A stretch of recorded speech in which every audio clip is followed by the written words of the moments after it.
বাঙালির শ্রেষ্ঠ উৎসব দুর্গাপুজো, যা বাকি আর মাত্র 98 দিন। আর এই পুজোকে ঘিরেই মেতে থাকে গোটা পশ্চিমবঙ্গ সহ বিভিন্ন দেশ বিদেশ। পুজোর বাকি এখনো 3 মাস।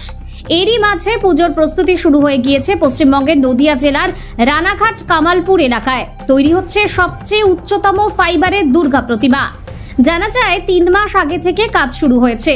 ইতিমধ্যেই তাদের দুর্গা প্রতিমার প্রাথমিক পর্যায়ের কাজ সম্পূর্ণ হয়েছে।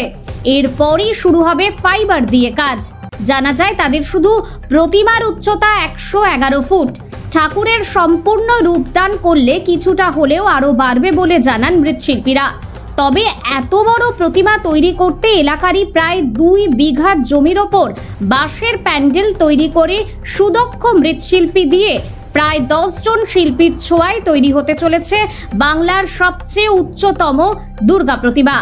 সূত্রের খবর, এর আগে কলকাতায় তৈরি হয়েছিল সবথেকে বড় দুর্গা, যার উচ্চতা ছিল 88 ফুট। এবার কলকাতাকে টেক্কা দিয়ে নদিয়াতে হতে চলেছে 111 ফুটের দুর্গা প্রতিমা। কলকাতায় বড় দুর্গা প্রতিমা তৈরি করলেও মানুষ তা দেখতে পারেনি। ভিড়ের চাপে তা বন্ধ করে দিতে বাধ্য হয় পঞ্চমীর দিন উদ্যোক্তারা। তবে রানাঘাটের পুজো উদ্যোক্তারা বলেন, আমাদের এখানে সবাই যেন দুর্গা প্রতিমা দেখতে পারেন, তার জন্য বিরাট আকারে জায়গা ফাঁকা রেখে পুজোর ব্যবস্থা করা হচ্ছে। ব্যুরো রিপোর্ট 24 ঘন্টা খবর। কামালপুর অঞ্চলে কামালপুরে সব থেকে বড় দুর্গা করে দেখানো। কতটা উচ্চতা? এটার উচ্চতা হবে 111 ফুট। এর থেকে বেশি হবে, সেটা সিক্রেট থাকছে, এখন বলবো না, সেটা পরে বলবো।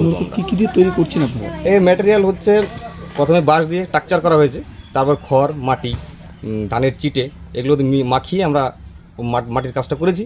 এরপরে ফাইবারে কাস্টিং হবে। এত বড় উচ্চতা প্রতিমা কিভাবে দাঁড় করাবেন? মানে এটা পুরো পেছনটা পাইপের স্ট্রাকচার হবে, লোহার পাইপের স্ট্রাকচার হবে, সেই স্ট্রাকচারের উপরে দাঁড়াবে। ইঞ্জিনিয়ার দিয়ে করা হবে। কবে থেকে কাজটা শুরু করেছেন আপনারা? এটা পয়লা বৈশাখ থেকে আমরা শুরু করে দিয়েছি কাজটা। কতজন? আমরা 10-12 জন শিল্পী নিয়ে কাজ করছি। আচ্ছা, এই যে এত বড় প্রতিমা তৈরি করতে একটা জায়গারও দরকার আছে, সেটা কিভাবে ব্যবস্থা হবে? এটা এলাকার বাসীর জায়গা, মোটামুটি এখানে 3-4 বিঘে জমির উপরে আমরা কাজটা করছি। আর দেখার জন্য সুব্যবস্থা আছে, কোনো ব্যাপার নেই, খোলা মাঠ সামনে, সবাই ভালোভাবে দেখতে পাবে। এটা কোথায় তৈরি হচ্ছে? এটা কামালপুর অঞ্চলের অভিযান সংঘ ক্লাবের পক্ষ থেকে। নাম? আপনার নাম? আমার নাম বাপি সরকার। আপনি একজন পেশায়? আমি একজন পেশায় একজন শিল্পী।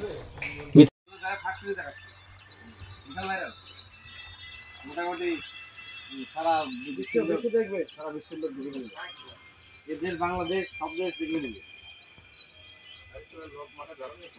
হ্যাঁ, কষ্ট হয়ে যাচ্ছে, এই কষ্ট ভালো গাড়ি নেবে। ফার্স্ট ট্রেনিং এ দেখা ফার্স্টেই ওই গুগলে প্রথমে